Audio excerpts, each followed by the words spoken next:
하나님 말씀 창세기 23장 1절에서 9절까지입니다.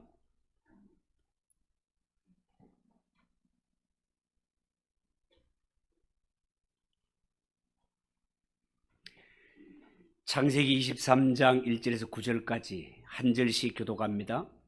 사라가 127세를 살았으니 이것이 곧 사라가 누린 횟수라.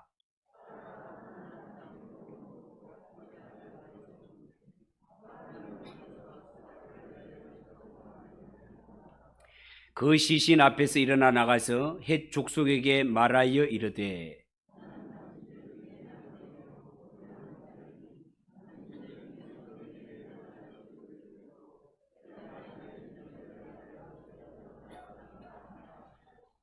헷 족속이 아브라함에게 대답하여 이르되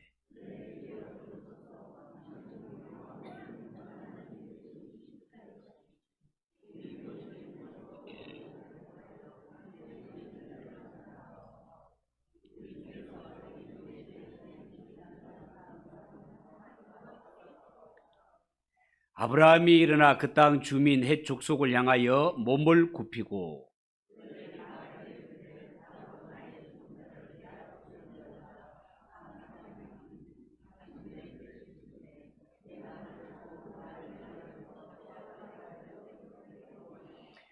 구절 같이 읽읍시다. 그가 그의 반머리에 있는 그의 막벨라 굴을 내게 주도록 하되 충분한 대가를 받고 그 굴을 내게 주어 당신들 중에서 매장할 소유주가 되게 하기를 원하노라 하매. 우리 여러분들과 인사합시다. 잘 오셨습니다. 은혜 받읍시다. 자, 오늘 읽은 이 말씀을 가지고 사라의 죽음, 성도의 죽음, 우리 따라해 봅시다. 사라의 죽음과 성도의 죽음, 사라의 죽음과 성도의 죽음. 자, 그런 제목으로 말씀을 전하겠습니다. 여러분, 오늘 이 성경 말씀에 보면 아브라함의 아내인 사라의 죽음에 대해서 기록하고 있는데 성경은 사라가 127세를 향수하고 죽었다, 그렇게 기록하고 있습니다. 성경에 나오는 아브라함의 아내 사라는요, 참 아름답고 현숙한 여자였는데 그도 하나님이 부르시니 갈 수밖에 없었습니다. 여러분, 사람은 그 누구를 막론하고 반드시 한 번은 죽게 되어 있습니다. 죽음에는 열외가 없습니다. 사실 우리가 죽음에 대해서 너무 무관심하게 살아서 그렇지 사실은 하루에도 몇 번씩 죽음의 위험이 우리 앞을 지나가건만 우리가 알지 못하는 것뿐입니다. 그러므로 사람이 살아가면서 죽음에 대해서 너무 무관심한 것도 바람직하지 않다 하겠습니다. 그래서 오늘은 이 말씀을 가지고 사라의 죽음과 성도의 죽음이라는 그런 제목으로 말씀을 드리려고 합니다. 혹자는 말하기를요, 사람은 살면서 세 가지 차를 타야 한다고 합니다. 어떤 차를 타는가? 아기 때는 유모차를 타야 되고, 결혼식 때는 색종이가 주렁주렁 달려있는, 요즘은 막 깡통도 막 달더라마는 이 차를 한번 타야 되고요, 마지막에는 장례식 때 영구차를 타야 된다는 거예요. 결국 인생은 누구나 죽음의 길을 가야 한다는 뜻이 아니겠습니까? 저는 목사라는 이유로 그동안 수많은 장례식을 집례도 해보았고 많은 장례식에 참여도 해보았습니다. 그런데요, 어떤 장례식은 너무너무 슬픈 장례식도 있고 어떤 장례식은 아주 복된 장례식도 있습니다. 특히 살아생전 예수를 잘 믿고 천국에 가신 성도들의 장례식을 집례해 보면 고인이 생전에 하나님의 나라와 주의 몸된 교회를 위해서 얼마나 충성하고 봉사했는지 그 사람의 양력을 길게 소개하면서 마음의 감동을 입고 은혜를 풍성히 받을 때도 있습니다. 자, 그런데 어떤 사람은 평생 예수를 믿었지만 장례식을 하면서 별로 소개할 것이 없는 자도 있단 말이에요.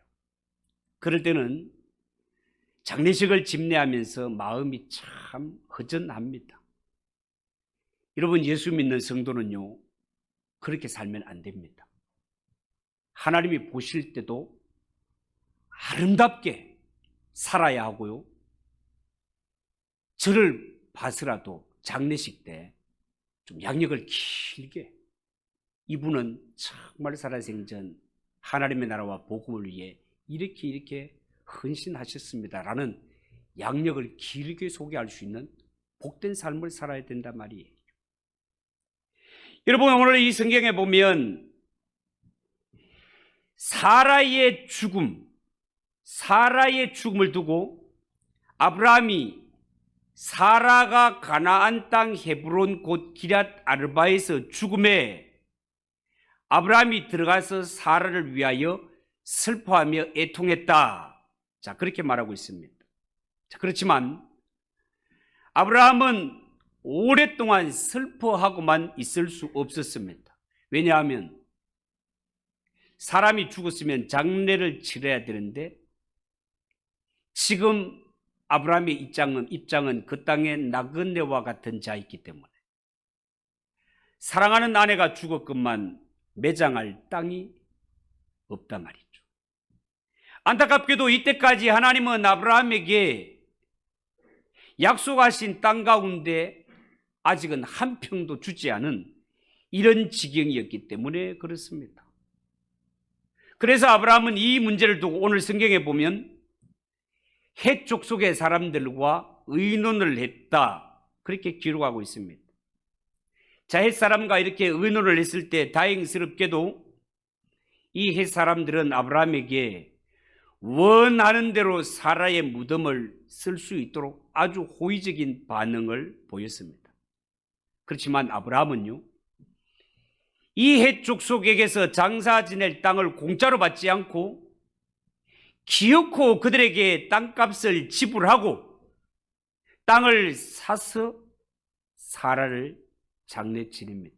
왜요? 나중에 마음 변해서 이 땅에서 나가라고 하면 꼼짝없이 나가야 하기 때문에 그렇죠. 반드시 돈을 지불하고 땅을 사서 장사를 지냅니다. 결국 성경적으로 보면요, 사라의 무덤, 이 사라의 무덤은 이스라엘 백성들이 가나안 땅에서 최초로 소유하는 땅이 되겠습니다. 하나님이 아브라함에게 주신 약속 가운데는 후손에 관한 약속도 있었지만 이 땅을 너희에게 주리라는 땅에 관한 약속이 있지 않습니까?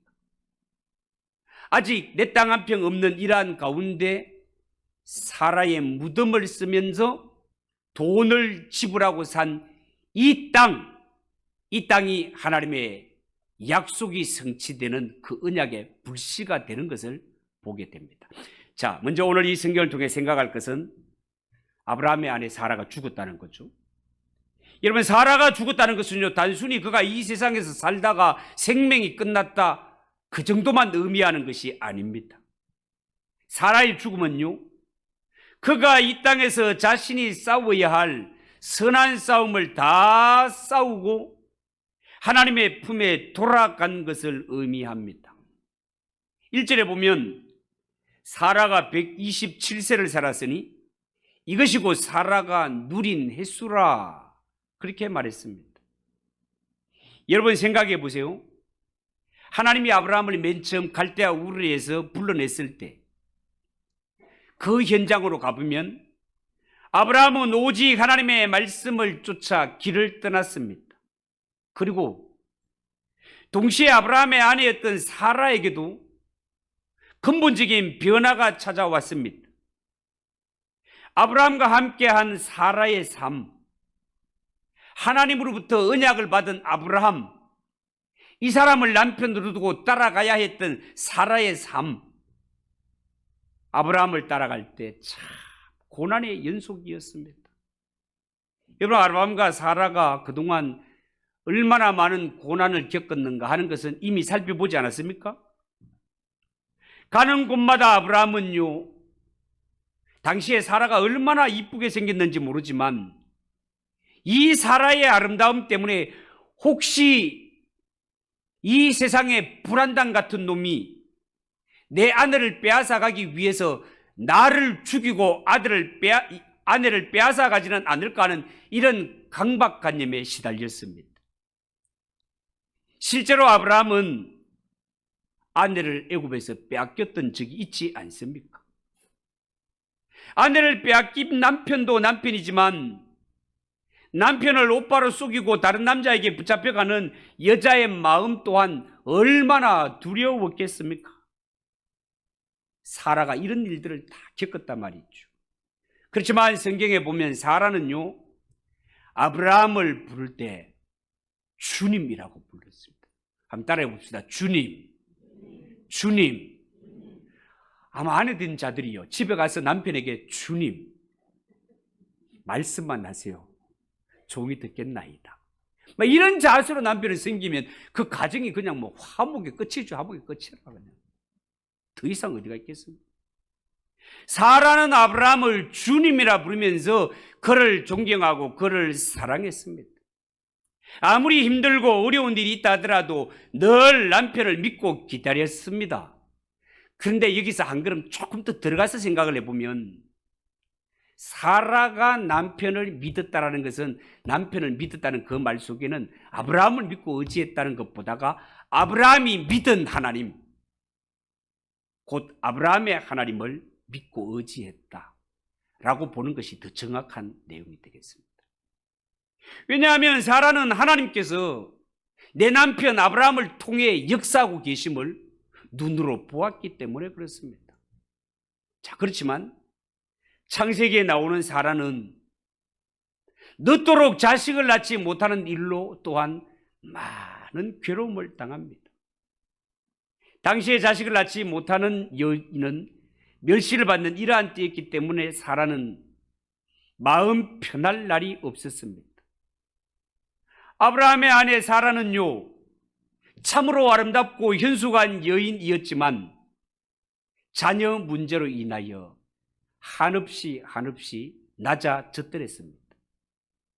하나님께서 사라를 이처럼 낮추신 것은요, 뚜껑을 열고 보니 그로 하여금 믿음의 어머니가 되게 하기 위해서, 믿음의 어머니가 되게 하기 위해서 그를 이렇게 고난의 골짜기를 통과시키는 것을 보게 됩니다.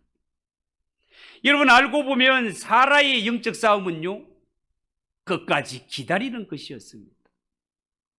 여러분, 사람이 살면서 기다림이라는 것, 이거 별것 아닌 것 같지만 너무너무 힘들고 너무너무 힘든 것이 또한 기다림이라 하겠습니다. 그것도 기약이 있는 기다림이라면 견딜 수 있겠는데, 기약이 없는 막연하게 기다리자니 얼마나 힘들었겠습니까? 하나님의 약속은 인간인 내가 원할 때 이루어지는 것이 아니라 하나님이 원할 때 이루어지는 것이니, 이 하나님의 약속이 온전히 이루어지기까지 막연하게 기다리는 것이 보통 일이 아니었다, 그 말이에요. 그래서 사라는 하나님의 약속이 이루어지기 전에 한번 넘어졌던 적이 있지 않습니까? 그게 뭡니까? 아브라함 86세에 이 사라가 어떻게 합니까?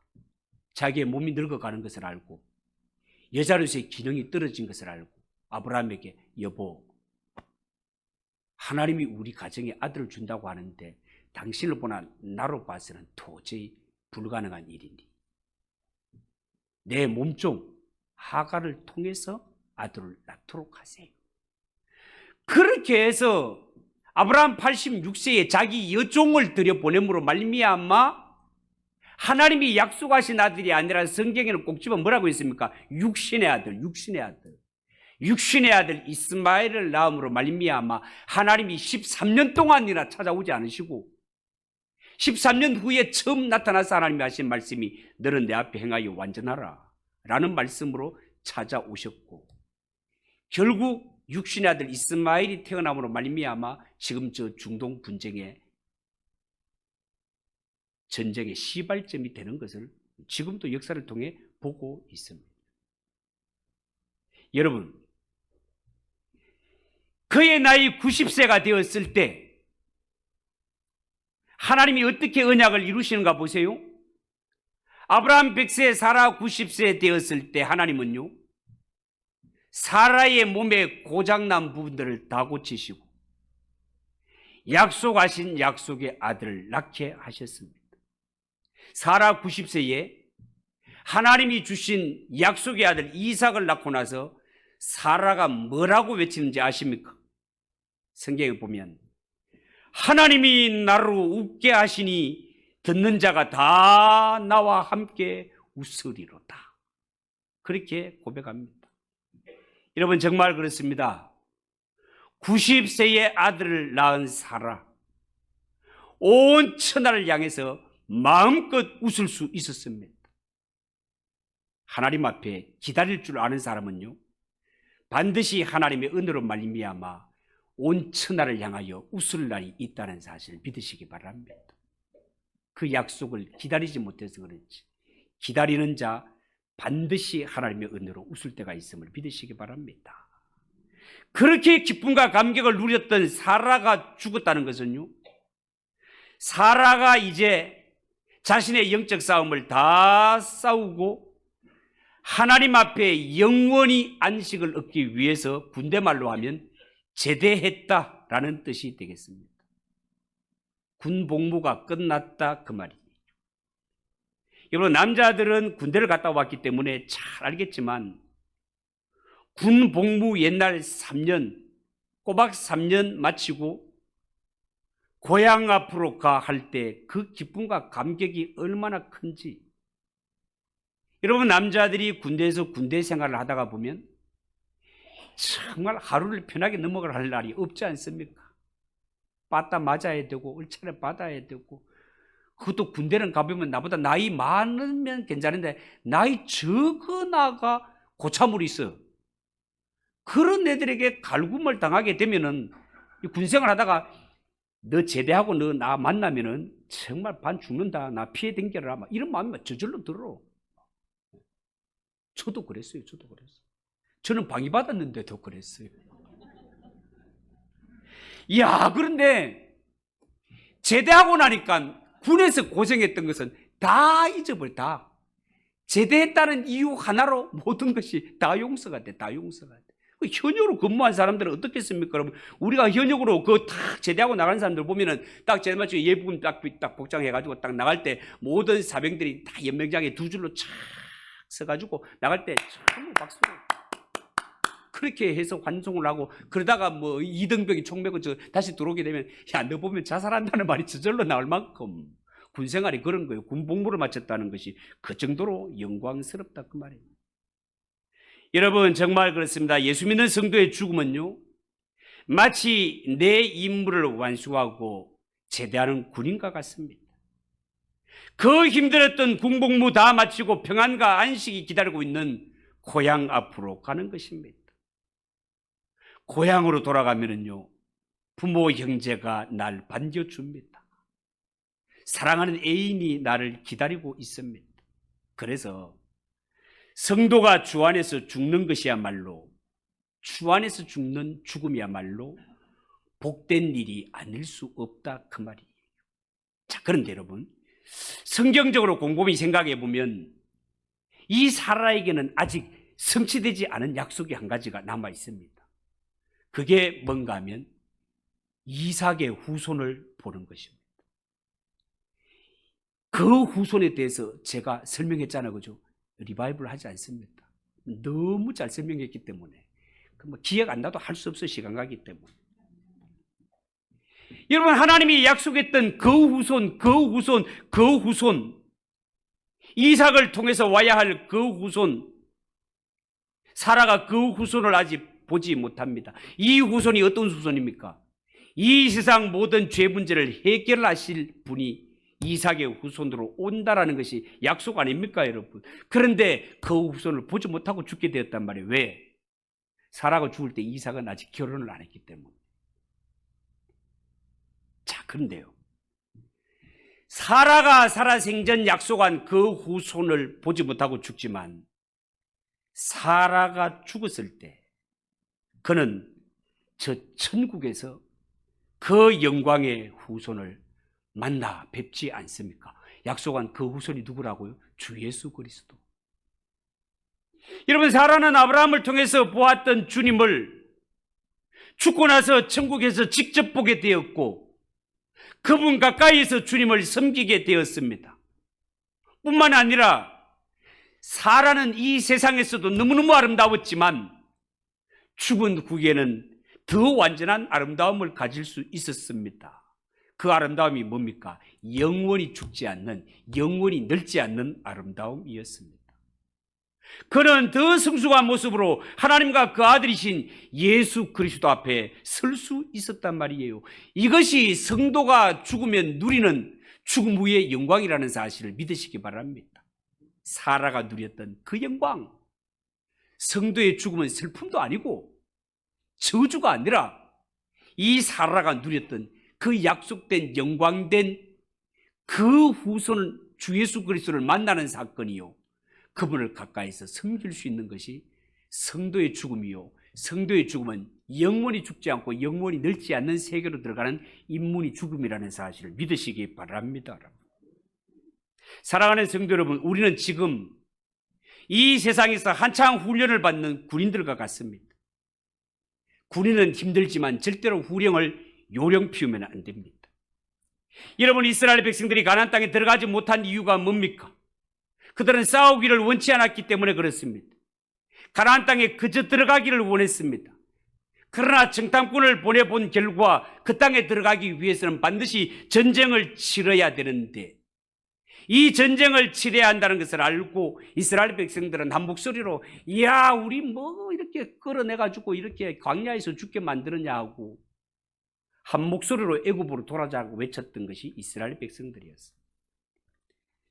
여러분, 우리가 출애굽기를 참 많이 예를 들고 이야기했습니다만 하나님은 출애굽한 후에 이스라엘 백성들을 구름 수레에 딱 태워가지고 애굽에서 딱 실어가지고 가나안으로 옮기는 이런 방법을 선택하지 않습니다. 능력 많으신 하나님이지만 그런 방법을 선택하지 않으세요. 하나님은 구름을 태워 옮기는 것이 아니라 그들을 광야를 통과했어. 길목마다 이러한 대적들을 쳐서 하나님의 전쟁, 여호와의 전쟁을 치루어서 전쟁을 통하여 그 땅을 정복하게 합니다. 그것이 우리가 예수 그리스도의 십자가 군병이라는 말의 의미다 말입니다. 군사라는 말은 전쟁을 앞두고 있다 그 말이에요.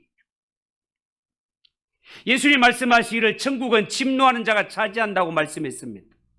이처럼 싸우기 싫어하는 자는 하늘 영광에 들어갈 수 없다는 말이에요.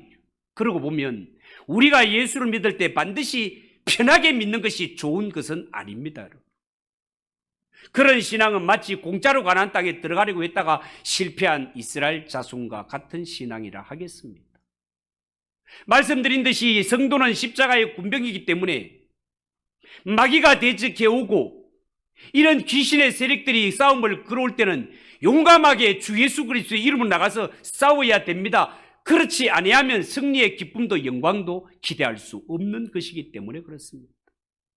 여러분, 때로는 우리가 신앙생활을 할 때 사라가 애굽에 납치된 것처럼 이러한 공경에 이를 때도 있을 것이고 말할 수 없는 고난의 골짜기를 통과해야 할 때가 있을지도 모릅니다. 그러나 이러한 가운데서도 하나님이 주신 약속, 내가 반드시 이 땅을 너희에게 선물로 주리라고 하신 이 약속을 붙들고 견디고 기다리면 하나님의 때가 되면 반드시 하나님의 언약은 이루어지는 줄 믿으시기 바랍니다. 어떤 상황에서 이 언약을 변함없이 꼭 붙드는 걸 가리켜서 기독교에서는 신앙이라고 하는 것입니다. 신앙. 마지막이자 두 번째, 아브라함이 해결해야 될 문제가 있습니다. 여러분, 아브라함이 아내 사라가 죽은 후에 아브라함에게는 당시에 사라를 장사 지낼 수 있는 땅이 한 평도 없었습니다. 분명히 하나님께서는 너에게 땅을 주시겠다고 약속했건만 내 사랑하는 아내가 죽었음에도 불구하고 장사 지낼 땅 한 평조차 없는 것이 아브라함의 형편이었다 그 말이에요. 여러분, 아브라함 편에서 볼 때는 얼마나 섭섭한 일입니까? 정말 내가 이런 하나님을 끝까지 믿고 나가야 되나 싶은 그러한 마음이 저절로 들지 않겠습니까, 여러분?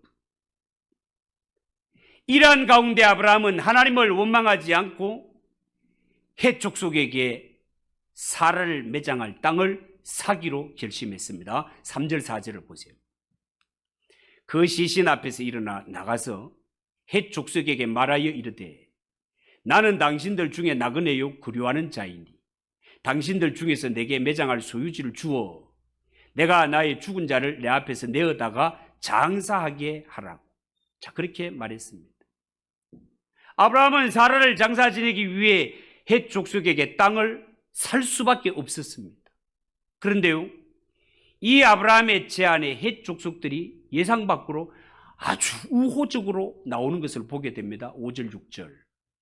헷 족속이 아브라함에게 대답하여 이르되 내 주여 들으소서. 당신은 우리 가운데 있는 하나님이 세우신 지도자이니 우리 묘실 중에서 좋은 것을 택하여 당신의 죽은 자를 장사하소서. 우리 중에서 자기 묘실에 당신의 죽은 자 장사함을 금할 자가 없으리이다. 여러분, 여기에 보면 헷 족속이 아브라함을 뭐라고 부르고 있습니까? 우리 가운데 있는 하나님이 세우신 지도자, 하나님이 세우신 지도자라고 부르고 있습니다. 분명히 아브라함은 그때 당시에 타국에 거하는 외국인이요 나그네 같은 자인데, 이렇게 아브라함은 외국인이요 나그네 같은 자였지만 성경적으로 볼 때 아브라함은 그들에게 사랑과 인정받는 사람이었다라는 것입니다. 여러분, 이것은요 단순히 돈 많은 부자라고 되는 것이 아닙니다. 아브라함이 어디를 가든지 그야말로 복의 근원으로 많은 사람을 복되게 한 결과 하나님의 은혜로 어디를 가든지 사랑받고 인정받는 존재로 하나님이 세워주셨다 그 말이에요. 자, 그러면 아브라함이 지금까지 가나안 땅에 산 이유가 뭡니까? 아브라함이 지금까지 이 가나안 땅에 산 것은요, 하나님이 아브라함에게 이 땅을 너와 너의 후손들에게 주시겠다고 약속을 했기 때문에 그렇습니다. 그래서 아브라함은요, 사라의 죽음이 하나님 약속을 붙들고 끝까지 인내한 죽음이었기 때문에 앞으로 우리 가정을 통해서 태어날 이스라엘의 모든 후손들, 이 모든 후손들이 사라의 죽음, 우리 위시에서 이제 앞으로 아브라함도 죽고 이삭도 죽고 야곱도 죽고 다 죽게 되지 않습니까? 그럴 때마다 이 죽음을 기억해서 그의 후손들이 약속의 땅으로 돌아오는 계기가 되기를 원했던 것입니다. 여러분, 6.25 전쟁을 한번 떠올려 봅시다. 우리나라에 있어서는 안 될 동족상잔 6.25가 일어났을 때 사망자가 13만 7,899명, 부상자가 45만 742명, 실종자가 2만 4,495명, 포로가 8,343명으로 총 62만 1,479명이 피해를 입은 전쟁입니다. 얼마나 많은 사람들이 죽었습니까? 그런데요, 우리 대한민국은 나라를 지키다가 죽은 이들의 죽음을 헛되게 하지 않기 위해 국립현충원을 만들었고, 나라와 민족을 위해 순국한 영령들을 안장하고 해마다 6월 6일 현충일을 통해서 기념하고 있습니다. 여러분, 만약 6.25 때 죽은 사람들이 현충원에 모셔지지 않고 각기 자기 선산이나 다른 공동묘지에 묻혔다면 망각의 동물인 인간들, 너무나 쉽게 잘 잊어버리는 인간들은 얼마 가지 않아서 이 나라를 위해 목숨을 바친 이러한 분들의 공을 다 잊어버리고 말 것입니다. 그래서 나라를 위해 죽은 이들을 현충원에 안장하고 그곳을 승역함으로 말미암아 다시는 이 땅에 이런 희생이 있어서는 안 된다는 것을 증거 삼고 교훈 삼고 있는 것 아니겠습니까? 이처럼 아브라함은요, 장차 이 가나안 땅은 분명히 자기 후손들의 그 언약의 결과가 될 것을 확실하게 믿었습니다. 그래서 사라나 자신이 이 약속을 믿고 죽기까지 이 땅을 떠나지 않았다는 것을 후손들이 기억해 주기를 원하였습니다. 나중에 세월이 흘러 이 이스라엘 후손들이 어떻게 됩니까? 애굽에 내려가서 430년 동안 종살이를 하는, 나라 없이 430년 종살이하는 이런 어려움을 겪지 않습니까? 이런 어려움을 겪을 때 우리는 돌아갈 본향, 하나님이 약속하신 땅이 있다는 사실을 알고 우리의 믿음의 조상인 아브라함, 야곱, 이삭, 야곱, 사라, 그 밖에 믿음의 조상들이 장사 지내 무덤이 있는 이 약속의 땅으로 돌아오는 이정표로 삼기를 원했다, 그 말입니다. 그래서 아브라함은 이 아내 사라를 아무데나 묻지 않고 기어코 막벨라 굴을 돈을 주고 사서 그들의 묘지로 삼은 것입니다. 사라가 묻힌 이곳, 앞으로 아브라함이 묻히게 됩니다. 이삭도 야곱도 이곳에 묻히게 됩니다. 여기에 무덤이 있을 때 이스라엘 모든 백성들은 조상들이 가진 그 믿음 때문에, 그들이 받은 약속 때문에 이곳으로 돌아올 수밖에 없는 거죠. 불행하게도 지금 이스라엘의 전쟁이 시작되고 있습니다.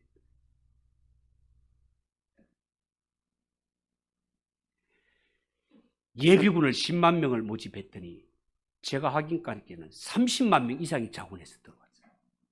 외국 공항마다 이스라엘로 들어가는 이스라엘 백성들이 줄을 서서 지금 국내로 들어오고 있습니다. 왜? 내 나라가 없으면 우리가 없기 때문에.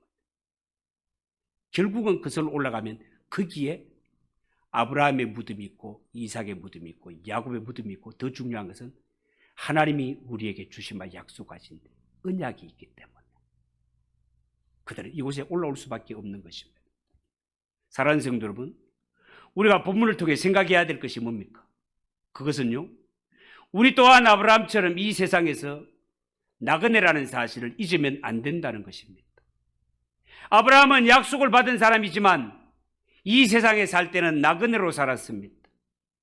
사랑하는 아내가 죽었을 때 장사 지낼 수 있는 땅 한 평도 없었습니다.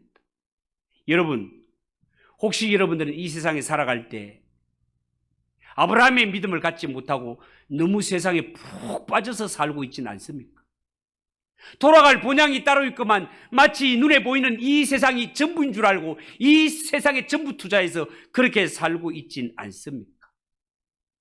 여러분, 예수 믿는 성도들은 살 때도 잘 살아야 되지만 특별히 죽을 때 잘 죽어야 됩니다. 뜻밖에도 마지막 순간에 아름답지 못하게 인생을 마치는 사람들이 종종 있을 수 있습니다. 인생에서 죽음이라는 것은요, 그 사람이 이 세상에 어떻게 살았는가를 결산하는 모습 아니겠습니까? 그러므로 살 때도 잘 살아야 되지만 죽을 때도 잘 죽는 것이 얼마나 큰 복인지 모릅니다. 신약의 사도 바울은 죽음을 앞두고 이제 나는 달려갈 길을 다 마쳤다. 이제 내 앞에는 심판의 주님이 계시고 하나님은 나에게 멸류관을 주실 것이다. 이것은 나뿐만이 아니라 예수 믿는 모든 성도들이 가야 하는 길이라고 그렇게 소개하고 있지 않습니까? 여러분 명심하십시오. 죽음은 남녀노소 빈부 기천을 물어나고 모두가 가야 할 길입니다. 이 세상의 것을 움켜쥐면 움켜쥘수록 저 세상에서는 더 가난하게 되고 빈약하게 될 것입니다. 그러나 이 세상에 살면서 건강이 있고 생명이 있는 동안 다른 사람을 위하여서 베풀고 은혜를 베풀고 나누어 주는 사람은 가야 할 저 세상에서 많은 것을 누리게 되고 멸류관을 얻게 된다는 사실을 여러분 꼭 기억하시고, 이 세상에 영원히 살 것처럼 그렇게 살지 마시고 오는 세상을 준비하며 살아가는 저와 여러분 되시기를 주님의 이름으로 축복합니다. 기도하겠습니다. 하나님 아버지, 은혜를 감사합니다. 오늘 사라의 죽음이 성도의 죽음과 어떤 관계가 있는지 말씀을 전하였습니다. 이 말씀이 우리에게 잘 박힌 목과 같이 되어서 이 말씀 꼭 붙들고 이정표 삼아 살아갈 수 있는 우리 성도들이 되게 하옵소서. 예수님의 이름으로 기도하옵나이다. 아멘. 240장 찬송하겠습니다.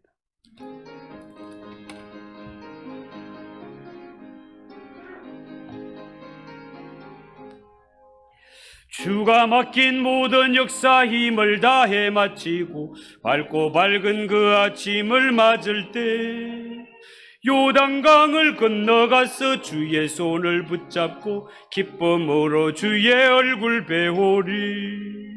나의 주를 나의 주, 내가 그의 곁에 서서 배우며 나의 주를 나의 주 손에 못자국을 보아 알겠네.